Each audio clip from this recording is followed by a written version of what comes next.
Welcome to the Archive Network. I'm Aurelius, and with me as always, Malik. We curate the Lineage archive. Today we open a new file, Yamato Dynasty.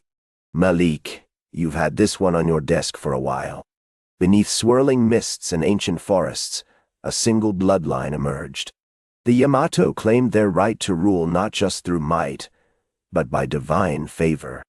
Their story begins with Emperor Jimmu, a figure cloaked in legend and steeped in myth. His lineage traces back to Amaterasu, the sun goddess, a connection that lent them a sense of purpose and destiny. This divine heritage didn't just define a nation. It shaped the very identity of a people, intertwining their fate with celestial approval. Aurelius, it's not just about divine favor. It's about the real stakes of power. Jimmu's journey was filled with hardships and miraculous victories that shaped him. Each clan he conquered wasn't just subdued.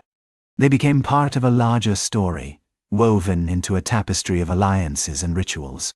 This wasn't merely conquest.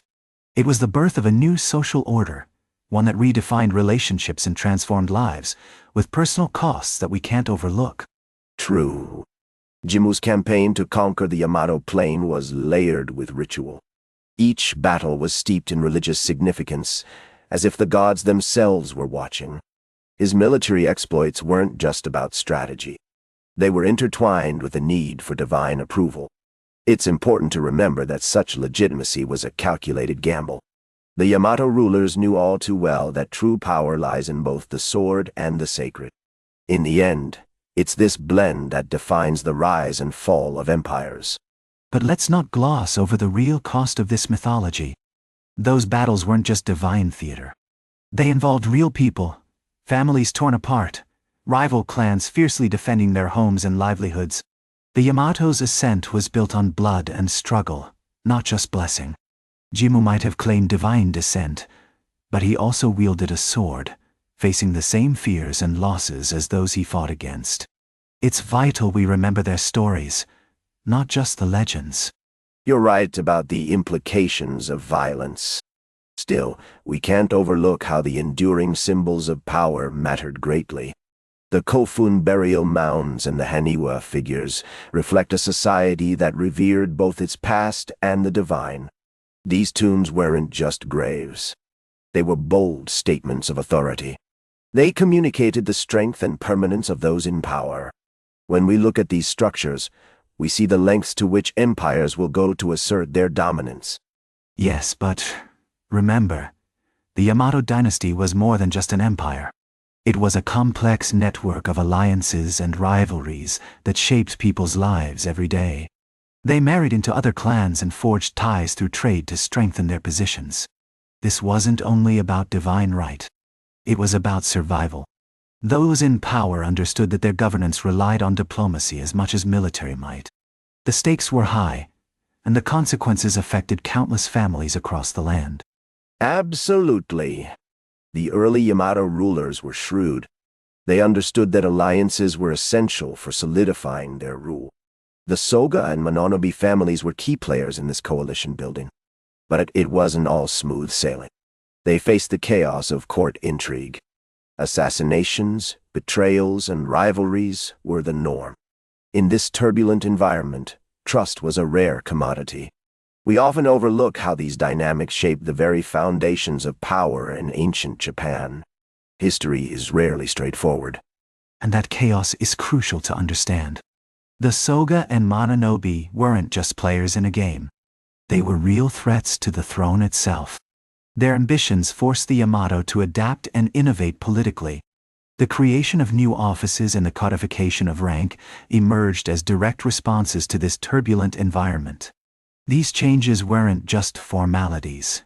They were survival tactics, shaped by real people facing real danger.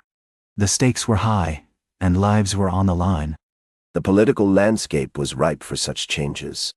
The court shifted into a grand stage for the performances of power. Each ceremony and procession morphed into a deliberate display of unity and divine sanction.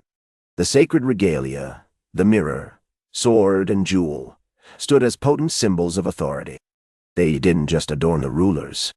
They reinforced the Yamato's claim to celestial legitimacy.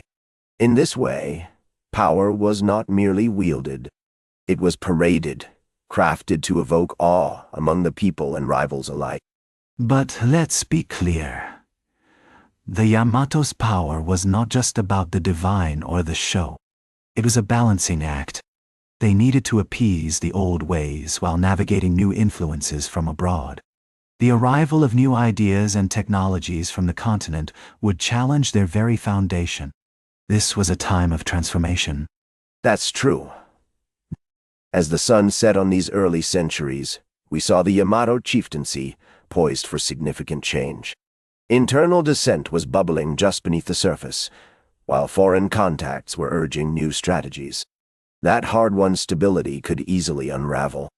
The foundations laid during the Kofun period were about to be tested, not just by ambition, but by the innovative ideas of those who sought to reshape the future. History has a way of challenging even the strongest of legacies. And that's what makes this era so intriguing. The Yamato Dynasty was on the brink of something monumental. They weren't just rulers. They were the architects of a national identity, navigating through deep uncertainties. The challenges they faced, both political and personal, would leave an indelible mark on Japan for centuries. A dynasty was about to rise, but at what cost to the people they ruled? Every decision weighed heavily on their shoulders, shaping not just history, but lives. The Yamato Dynasty's legacy is truly one of resilience and adaptation.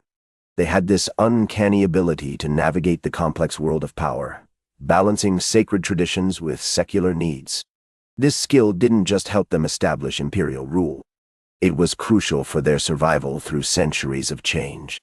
As they forged their identity, they set the stage for future challenges, knowing that the interplay between myth and governance would shape their destiny in ways they could scarcely imagine.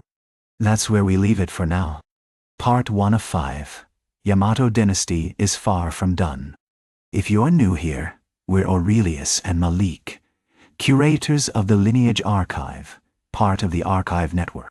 Part 2 drops soon.